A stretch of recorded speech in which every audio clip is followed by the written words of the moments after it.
श्री राम समर्थ। मई 20 भगवान की स्मृति में गृहस्थी करे। हमारे दुख का मूल कारण यह है कि हम रघुनंदन को भूल गए हैं, उससे दूर गए हैं। राम के सिवाय गृहस्थी में सुख नहीं है, क्योंकि गृहस्थी ही प्रत्यक्ष दुख है। कोयले को स्पर्श करने से हाथ काला हुआ, जिससे दुख हुआ। अब रोने से क्या लाभ? कोयले का धर्म है काला करना। उसने अपने धर्म का पालन किया, उसे हमने नहीं पहचाना।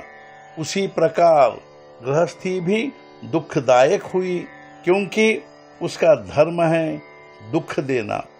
हमने गृहस्थी करते हुए भगवान का स्मरण नहीं किया, इसलिए गृहस्थी व्यर्थ हुई। विश्व का वैभव और मान की प्राप्ति प्रभु राम के बिना, उसके चिंतन और स्मरण बिना संतोष नहीं दे सकती। विश्व में जितना भी वैभव है, वह सब प्राप्त होने पर भी यदि प्रभु राम का वरदान नहीं मिलता है, तो वह सब व्यर्थ है। परमात्मा का विस्मरण ही सभी दुखों का बीज है। चिंता, अस्वस्थता, अहंकार, भय, अति तड़पन, ये सब उसी बीज के विस्तार हैं। चिंता और भय भगवान की विस्मृति के कारण ही पैदा होते हैं। इसलिए गृहस्थी में जो लाभ और हानि होती है, वे परमात्मा को हमारे मन से हटाती हैं, क्योंकि हमने कड़वा बीज बोया है। व्यवहार, सद्वासना, सदाचरण, लौकिक, संतान, संपत्ति, शास्त्रों का चिंतन सभी बिना राम के शून्यवत हैं। संतान, संपत्ति, कीर्ति आदि सारा वैभव प्राप्त हुआ, तो भी यदि राम की कृपा नहीं हो तो फजीहत होगी। गृहस्थी सतर्क रहकर करनी चाहिए, भगवान को नहीं भूलना चाहिए। इस प्रकार से गृहस्थी करने पर ही सुख की प्राप्ति होती है। भगवान का स्मरण करके ही सावधानी बरतकर गृहस्थी करना उचित होता है। मैं और मेरा का अहंकार छोड़कर भगवान को समर्पण करके ही उसके आधार से सभी कार्य करे। दूसरी तरह से कुछ नहीं करना चाहिए। मैं करता हूँ की भावना न रखते हुए यदि कर्म किया जाए तो कली की बाधा नहीं होगी। दुष्टता की भावना न रखकर कर्म करने पर सरलता से कर्म होता है।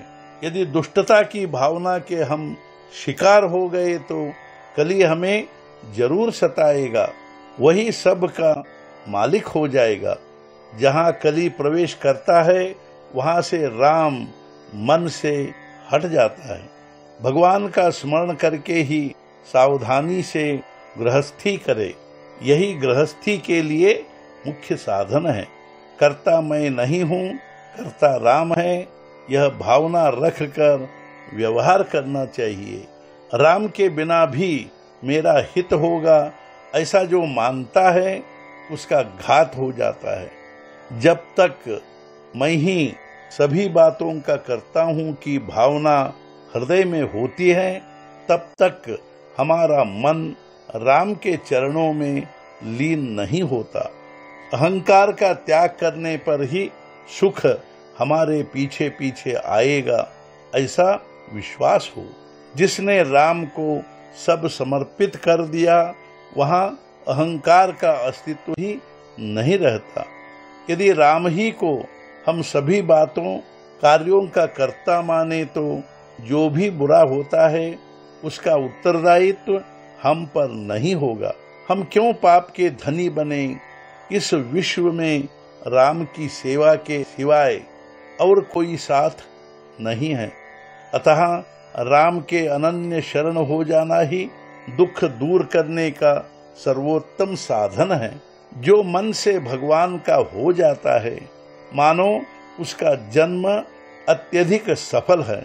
जिसने अपने को भगवान से जोड़ दिया, भगवान से अद्वैत कर लिया उसे बड़ा भाग्यवान समझो।